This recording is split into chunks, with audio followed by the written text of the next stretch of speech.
One of the things For I, real. I wanted to ask though, because you went from IGLing to, I guess, secondary calling now, right?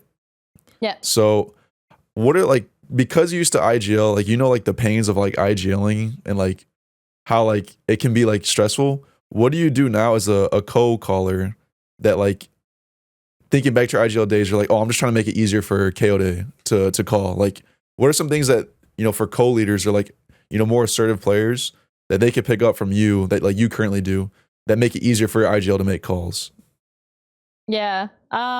Like I'm trying to think. besides like actual just like Yeah. secondary, because I mean everyone knows like, oh well, I'll just call a strat, but like Yeah. I'm Yeah. thinking about Yeah. like the Besides the obvious stuff, like say an idea, yeah because yeah you're expected to like say an idea if you're the co-leader. yeah No, I get what you're saying. I'm trying to think because there was a few things I like remembered when going into it, like things I was watching out for. One thing that's like very basic is I know that like when you're trying to call, it's very overwhelming when everyone keeps talking and keeps moving around and shit. So like you're trying to make a call, you're like, go, yo guys, like I want to do, and then someone's like, no one fucking hears the caller. So and then like people run around and they die, and now like it's like, oh my god, now I got to make a new call. Like so sometimes it's just hard to juggle shit when you're like an IGL. Like you might be like I'm ADD too, so like I was calling an ADD, so like I would get overwhelmed by like people, like if everyone was talking, like oh my god, I'm gonna like freak.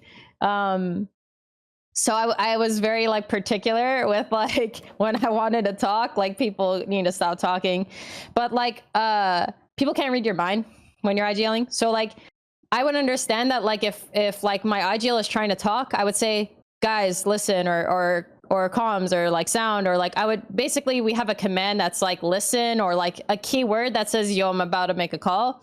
Keywords are very helpful because they can like convey a big just a big meaning or a short meaning. It conveys something quickly to the team and they understand what's about to happen. So like you might think that your info is important, but it's not more important than like the call that's about to be made, right? So you just like maybe just hold your angle and play for what you think's about to happen while you listen to like the call or something like that.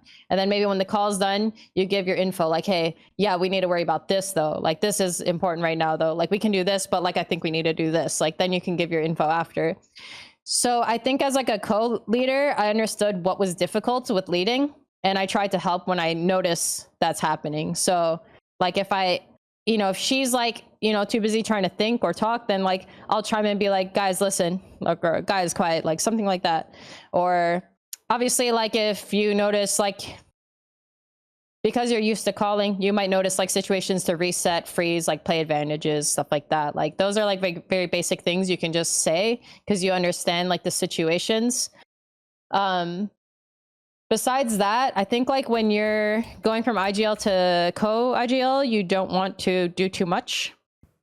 So like your IGL will have some sort of flow. And I always like check in with my IGL. I'm like, yo, am I giving you too much? Like, is it too much? Is it overwhelming? And so far so good. But like definitely like freeze time, like giving your IGL like a moment to think, a moment to speak is important.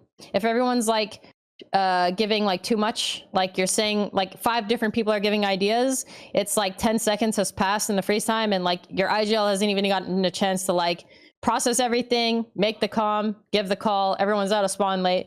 So it's important to like really give priority of like speaker, unless you have a very like, you say quick, like, yo, this would work, they do this. Like if you could say that quickly, that's fine. But like if too many people are like feeding info or like spamming the voice comms, and like, I mean, it's even assisting them in that regard. Like guys, quiet. Like if you can tell people are like chirping in freeze time and your caller needs to talk, like it's good to just like help keep people in check. It's not like they're doing it on purpose, but like it's like the heat of a game, it happens. So it's like good to kind of keep everyone in check, to help your IGL out. Because I know when I was calling, like it would be like very annoying for me to hear like, not necessarily like it might even be somebody like complaining about last round. Like that shit was like my pet peeve. I was like, I don't want to hear anyone complain about last round, like ever. Yeah. Like I never want to hear that. Like that was like my number one rule. Like if it's not relevant, I don't want to hear it right now.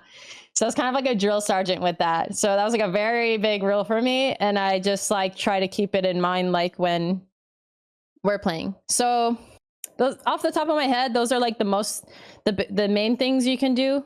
And I mean, yeah, outside of the game, it's just like offering ideas or like just owning your spot. I think like one thing that can be helpful is like the IGL, like, well, the way like our system works is like we can have a lot of like micro mini plays in different areas. So we can kind of puzzle together a lot of different rounds. And it's important to like own your area as a player, even just a co-IGL or a player. Like when I was IGLing for a long time, I felt like I had to like master even my players' positions. And I think that's like not what you should be doing as an IGL. You should like master the macro of the game, understand the micro, obviously, but like the players are like the masters of their micro. They should know their shit. They should know what they're doing.